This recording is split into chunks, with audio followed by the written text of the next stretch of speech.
Welcome to all students.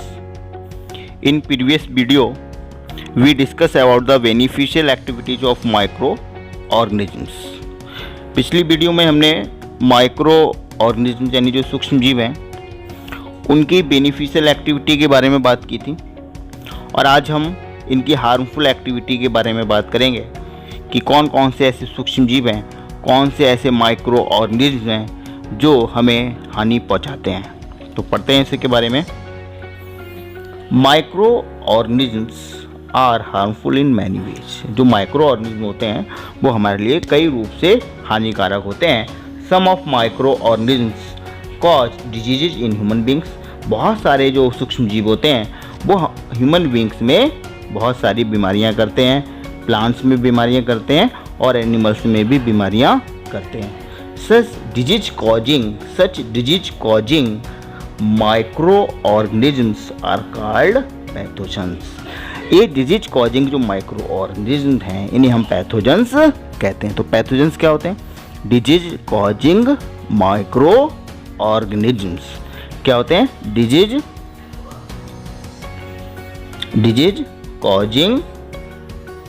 Disease causing micro organism क्या कहलाते हैं? पैथोजेंस कहलाते हैं। यानी बीमारी उत्पन्न करने वाले सूक्ष्म जीवों को हम पैथोजेंस कहते हैं।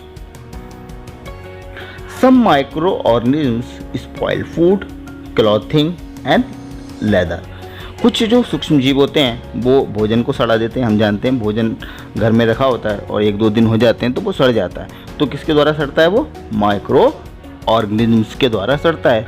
ऐसी कपड़ों पे भी माइक्रो ऑर्गेनिज्म्स जो है बेकार कर देते हैं, और जो लेदर होती है, चमड़ा होता है, उसे भी सड़ाने का कार्य करते हैं। Let us study more about their harmful activities. चलिए इनकी बहुत सारी जो हार्मफुल एक्टिविटीज़ हैं उसके बारे में पढ़ते हैं। तो सबसे पहले आता है disease causing micro organisms in humans, यानी बीमारी उत्पन्न करने वाले सूक्ष्म जीव जो हमारे अंदर इन ह्यूमन बींग्स में बीमारी करते हैं।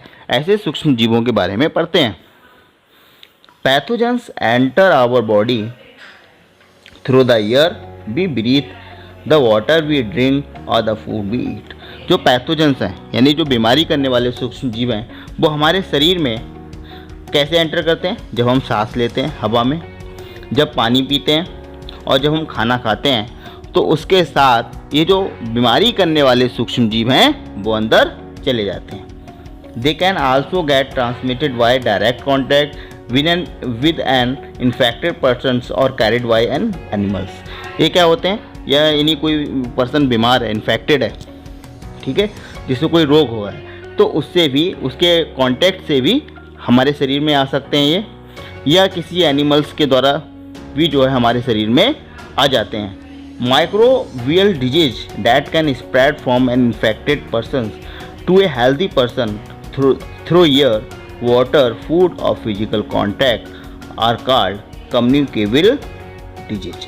एक बार इसे पढ़ेंगे। कम्युनिकेबल डिजीज क्या होती हैं?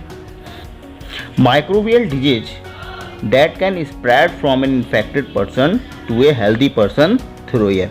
यानी जो माइक्रोबियल डिजीज हैं, जो सूक्ष्म जीवों से होने वाली बीमारियां हैं, जब एक इन्फेक्टेड पर्सन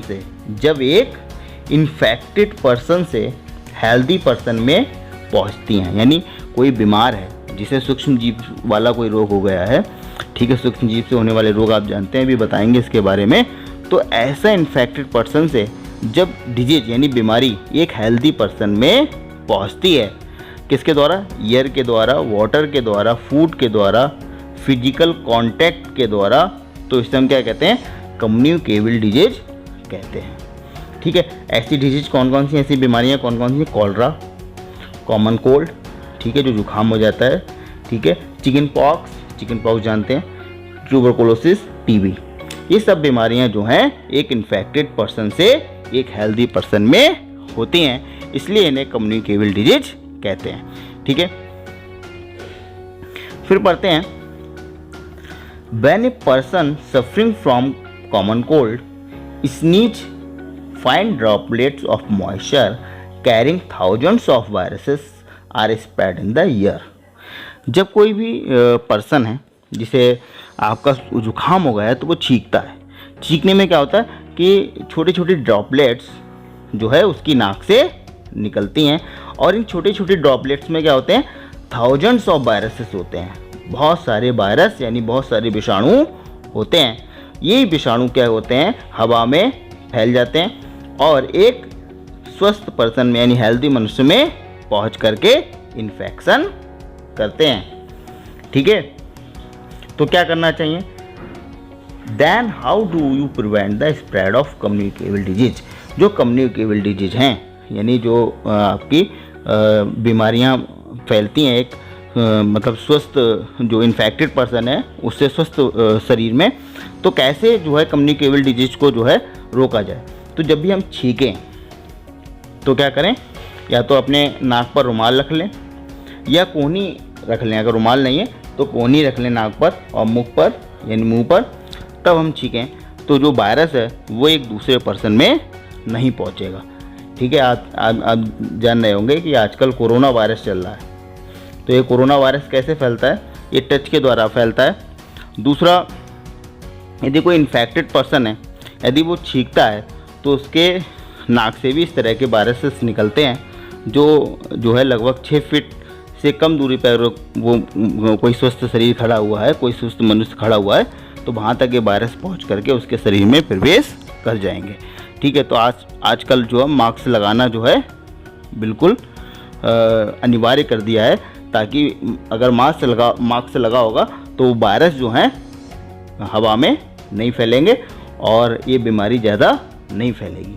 ठीक है, फिर हम बात करते हैं, there are some insects and animals which act as a carriers of disease causing microbes. अच्छा, कुछ ऐसे एनिमल्स होते हैं, कुछ ऐसे कीड़े होते हैं, इंसेक्ट्स होते हैं जो माइक्रोब्स जो डिजीज करते हैं उनके करियर्स होते हैं, उन्हें फैलाने का काम करते हैं, यानी डिजीज नहीं करते हैं, लेकिन जो माइक्रोब्स के द्वारा डिजीज होती हैं उनके करियर्स होते हैं, यानी फैलाने का काम करते हैं। उनमें से एक है house fly. House fly is one such career, इसी प्रकार की करियर है। The fly seat on the garbage and the animal excreta. आप जानते हैं ये जो हाउस फ्लाई होती है, जो मक्खी होती है, वो एक तो कूड़े पे बैठती है और दूसरा मल मूत्र पर बैठती है, और वहाँ से जो है बहुत सारे जो सूक्ष्म जीव हैं उन्हें लेकर आती है। ठीक है, तो pathogens stick to their bodies when these flies sit on the uncovered food then they many may transfer the pathogens. अब यही जो आपका मक्खियाँ हैं वो किस पे बैठती हैं? जो अनकवर्ड फूड है, जो बिना ढका हुआ भोजन है, उस पर बैठती हैं और वहाँ पर पैथोजन को ट्रांसफ़र कर देती हैं। However it's the contaminated food is likely to get sick. और इस तरह का कोई भी भोजन खाता है तो क्या होता है, वो बीमार पड़ जाता है। इसलिए कभी भी भोजन को ढक करके, हमेशा भोजन को ढक करके रखना चाहिए ताकि उस पर मक्खियाँ ना बैठें, क्योंकि ये मक्खियाँ क्या करेंगी, जो भोजन है उसके ऊपर पैथोजेंस को यानी जो हानिकारक सूक्ष्म जीव उन्हें छोड़ देंगी, और जब हम भोजन खाएंगे तब क्या होगा, हम बीमार पड़ जाएंगे। So it is advisable to always keep food covered. हमें हमेशा भोजन को ढक कर रखना चाहिए। Avoid consuming uncovered items of the foods. जो बाहर का हम भोजन खा लेते हैं, देखते हैं कि जो ढका हुआ नहीं है, ठीक है, और ढका हुआ नहीं तो बहुत सारी मक्खियाँ उस पर बैठ रही हैं, तो ऐसा भोजन हमारे लिए हानिकारक हो सकता है। ठीक है, another example of career is the female Anopheles mosquito. एक फीमेल एनाफिलीज मॉस्किटो होता है यानी मच्छर, ठीक है, मच्छर की एक प्रजाति है, वो भी रोग फैलाती है। आप जानते हैं मलेरिया, जो बारिश के बाद बहुत तेज़ी से फैलता है। और एक प्लाज्मोडियम होता है यानी प्रोटोजोआ होता है प्लाज्मोडियम, इसकी करियर है, यानी प्लाज्मोडियम को ये एनाफिलीज लेकर जाती है किसी स्वस्थ मनुष्य में। तो female aedes mosquito act as a carrier of dengue virus. ठीक है, तो ये दोनों का नाम ध्यान रखना है। जो एनाफिलीज मॉस्किटो है, ये मच्छर की दोनों प्रजाति हैं। फीमेल एनाफिलीज मॉस्किटो क्या करता है, मलेरिया करता है, और जो एडिज मॉस्किटो है यानी एडिज प्रजाति का जो मच्छर है वो डेंगू करता है। ठीक है, जो डेंगू एक वायरस जनित रोग है, एक वायरस जनित रोग है जो किसके द्वारा होता है, जो एडिज मॉस्किटो के द्वारा होता है, ठीक है। और मलेरिया किसके द्वारा होता है? एनाफिलीज मॉस्किटो के द्वारा होता है, ठीक है। ये एनाफिलीज मॉस्किटो और एडिस मॉस्किटो जो है क्रमशः मलेरिया और डेंगू फैलाने का काम करते हैं, ठीक है। अब आगे चलते हैं। Why does the teacher keep telling us not to let water collect anywhere in the neighbourhood? जो हमारे टीचर्स हैं वो ऐसा क्यों बताते हैं कि हमें अपने आस पड़ोस जो है पानी को इकट्ठा नहीं होने देना चाहिए?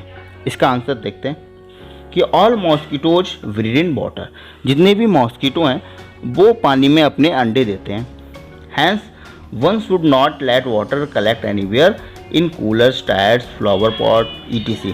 इसलिए हमें कभी भी जो है अपने आसपास जो कूलर्स हैं, टायर्स हैं और जो गमले हैं, ठीक है, और फ्लावर पॉट हैं, इनमें पानी इकट्ठा नहीं होने देना चाहिए, बल्कि इन्हें भी इकट्ठा नहीं होने देना चाहिए, ठीक है, ताकि इसमें पानी इकट्ठा ही ना हो। By keeping the surroundings clean and dry we can prevent mosquito from the breeding. और हमें आसपास का जो एरिया है वो साफ रखना चाहिए, ड्राई रखना चाहिए, यानी सूखा रखना चाहिए, जिससे मॉस्किटो वहाँ पर ब्रीडिंग ना करें, अंडे ना दें। Try to make the list of measures which help to avoid the spread of the malaria. और हमें ऐसे जो है मानक बनाने चाहिए जिससे हम मलेरिया से बच सकें, ठीक है। तो कुछ डिजीज हैं, some common human disease caused by the microorganisms. हम पढ़ते हैं कि कौन कौन सी ऐसी बीमारियां हैं जो सूक्ष्म जीवों के द्वारा होती हैं। तो सबसे पहला जो हेडिंग है वो ह्यूमन डिजीज है, यहाँ पे बीमारियां लिखी हैं। फिर कॉजेटिव माइक्रो ऑर्गेनिज्म है, माइक्रो ऑर्गेनिज्म यानी जो सूक्ष्म जीव है जो बीमारी करता है। मोड ऑफ ट्रांसमिशन, कैसे ये प्रवेश करती हैं एक स्वस्थ मनुष्य में। और प्रिवेंटिव मेजर क्या क्या है, यानी कौन कौन सी हमें सावधानियां बरतनी चाहिए अगर ये बीमारी हो जाए या इन बीमारियों से हमें बचना है, तो कौन कौन से प्रिवेंटिव मेजर होने चाहिए। तो सबसे पहले आता है ट्यूबरकुलोसिस, टीबी। ये किसके द्वारा किससे होती है? बैक्टीरिया से होती है। और फैलती कैसे? ईयर से फैलती है। ऐसी मेजल्स है, चिकन पॉक्स है, पोलियो है, ये सब किससे होती हैं? वायरस से होती हैं और ईयर से फैलती हैं। और चिकन पॉक्स ईयर और कॉन्टैक्ट दोनों से फैलता है। पोलियो ईयर और वाटर से फैलती है। तो प्रिवेंटिव मेजर कौन कौन से हैं? Keep the patient in complete isolation. अगर कोई भी इनमें से कोई भी बीमारी हो जाए तो उस पर्सन को आइसोलेशन में रखना चाहिए, यानी घर से बिल्कुल घर पर रखना चाहिए, एक कमरे में उसे रखना चाहिए और उसे कहीं पे भी इधर उधर नहीं घूमना चाहिए। Keep the personal belonging of the patient away from those of others. दूसरों से बिल्कुल दूर आइसोलेट हो जाना चाहिए, किसी से मिलना जुलना नहीं चाहिए। Vaccination to be given at suitable as.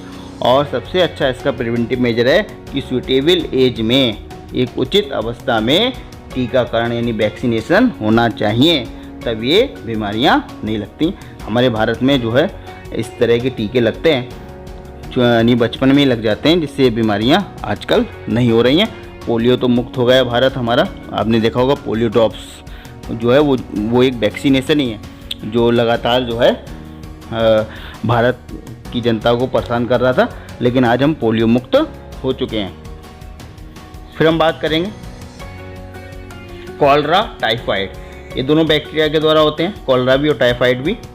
Cholera आपका वाटर और फूड के द्वारा फैलता है और टाइफाइड केवल वाटर के द्वारा। तो क्या करना चाहिए? मेंटेन पर्सनल हाइजीन, अपनी पर्सनल हाइजीन यानी साफ़ सफाई रखना चाहिए। और गुड सैनिटरी हैबिट होना चाहिए हमारे अंदर, यानी साफ़ सफाई की आदत होना चाहिए। कंज्यूम प्रॉपर्ली कुक्ड फूड, ठीक है, और सही से पका हुआ भोजन करना चाहिए, क्योंकि भोजन में जो है इनके बैक्टीरिया हो सकते हैं कॉलरा और टाइफाइड के। एंड बॉइल्ड ड्रिंकिंग वाटर, और हमेशा जब इस तरह की बीमारियों से बचना हो और इस तरह की बीमारियां अगर आपके आसपास फैली हों तो हमेशा पानी को गर्म करके पीना चाहिए। पानी को गर्म करने से ये बैक्टीरिया मर जाते हैं, ठीक है। और वैक्सीनेशन करवाना चाहिए। फिर हेपेटाइटिस ए की बात करते हैं, वायरस के द्वारा होता है, पानी के द्वारा फैलता है। ड्रिंक बॉइल्ड ड्रिंकिंग वाटर, ठीक है, ड्रिंकिंग यानी गर्म पानी पीना चाहिए। और वैक्सीनेशन। फिर मलेरिया की बात करते हैं, प्रोटोजोआ प्लाज्मोडियम के द्वारा फैलता है। यानी प्लाज्मोडियम के द्वारा होता है और फैलता है किसके द्वारा? मॉस्किटो इसे फैलाने का काम करता है। मैंने बताया था पूर्व में एनाफिलीज मॉस्किटो है जो मलेरिया को फैलाने का काम करता है। यूज मॉस्किटो नेट, मच्छरदानी का उपयोग करना चाहिए। अगर मच्छर आपके काटेगा नहीं तो ये मलेरिया कभी भी फैलेगा नहीं। दूसरा सबसे अच्छा तरीका है कि आप अपने आसपास जो है पानी इकट्ठा ना होने दें, जिससे ये मॉस्किटो जो है ब्रीड ना करे यानी अंडे ना दे, और जब इसकी पॉपुलेशन नहीं बढ़ेगी तो जाहिर सी बात है कि मलेरिया नहीं फैलेगा। फिर बात करते हैं डिजीज कॉजिंग माइक्रो ऑर्गेनिज्म्स इन एनिमल्स, यानी एनिमल्स में भी जो सूक्ष्म जीव होते हैं वो बीमारी करते हैं। Several micro organisms not only cause disease in humans and plants, ठीक है, बहुत सारे जो सूक्ष्म जीव हैं वो केवल ह्यूमंस और प्लांट्स में ही डिजीज नहीं करते हैं, एनिमल्स में भी करते हैं, ठीक है। रॉबर्ट कोच का नाम सुना है आपने? Robert Koch 1876 discovered the bacterium, एक बैक्टीरिया खोजा था, उसका नाम था bacillus anthracis which cause anthrax disease, ठीक है। एक बैक्टीरिया इन्होंने खोजा था, इसका नाम था बेसिलस एंथ्रासिस, ठीक है। बेसिलस एंथ्रासिस नामक बैक्टीरिया की खोज करी थी और ये कौन सी बीमारी करता है? एंथ्रैक्स बीमारी करता है। और ये बीमारी जो है मनुष्य में भी होती है और एनिमल्स में भी हो जाती है, ठीक है। For example anthrax is a dangerous human and cattle disease, जानवरों में नहीं, जो गाय है, भैंस है, इनमें जो है ये बीमारी होती है, किसके द्वारा होती है? बैक्टीरियम के द्वारा होती है। Foot and mouth disease of cattle, और एक होती है फुट और माउथ डिजीज, ठीक है, और जिसे मुंह पका या और जो है बीमारी के नाम से जानते हैं हिंदी में, ये किसके द्वारा होती है? वायरस के द्वारा होती है। तो जो माइक्रो ऑर्गेनिज्म्स हैं वो केवल ह्यूमन बींग्स और प्लांट्स में ही डिजीज नहीं करते हैं, बल्कि एनिमल्स में भी डिजीज करते हैं, बीमारी करते हैं। अब हम बात करते हैं disease causing micro organisms in plants. Plants में कौन कौन सी बीमारियां हैं जो माइक्रो ऑर्गेनिज्म्स यानी सूक्ष्म जीव के द्वारा होती हैं? Several microorganisms cause disease in plants like beet, rice, potato, sugarcane, orange, apples and others. बहुत सारे जो सूक्ष्म जीव हैं वो प्लांट्स में बीमारियां करते हैं, जैसे बीट है, गेहूं है, राइस है, पोटैटो, शुगर कैन, इन सब में बीमारियां करते हैं। The disease reduce the yield of crops, और ये बीमारी से क्या होता है कि जो फसल है वो कम पैदावार होती है उससे, और प्लांट्स भी जो है नष्ट हो जाते हैं, कभी कभी पूरी फसल ही इनके द्वारा नष्ट हो जाती है। They can be controlled by the use of certain chemicals which kills the microbes. इनका जो माइक्रोब्स को मारने के लिए कुछ केमिकल्स होते हैं जो प्लांट्स में हम इनका छिड़काव कर देते हैं तो जो है इन माइक्रोब्स से हमें छुटकारा मिल जाता है। तो कौन कौन सी जो है प्लांट डिजीज है इनके बारे में जानते हैं कि some common plant disease caused by the microorganisms. कौन कौन सी प्लांट डिजीज हैं जो माइक्रो ऑर्गेनिज्म्स के द्वारा होती हैं? उसमें से एक सिट्रस कैंकर है, बैक्टीरिया के द्वारा होती है, और ट्रांसमिशन क्या है इसका? ईयर के द्वारा, हवा के द्वारा फैलती है। रस्ट ऑफ बीट यानी गेहूं का रस्ट होता है, ये फंजाई के द्वारा होता है, जिसमें आपने देखा हो जो गेहूं है, गेहूं की जो बाली है वो बिल्कुल पाउडर की तरह बन जाती है और उसका गेहूं जो है अंदर का नष्ट हो जाता है। तो ये फंजाई यानी फफूंद जो है इसका कारक है, और ईयर और सीड्स के द्वारा फैलती है। येलो बेन मोजेक ऑफ भिंडी में जो है जो येलो बेन मोजेक है वो रोग हो जाता है। ये वायरस के द्वारा होता है और किसके द्वारा फैलता है? इंसेक्ट्स के द्वारा फैलता है।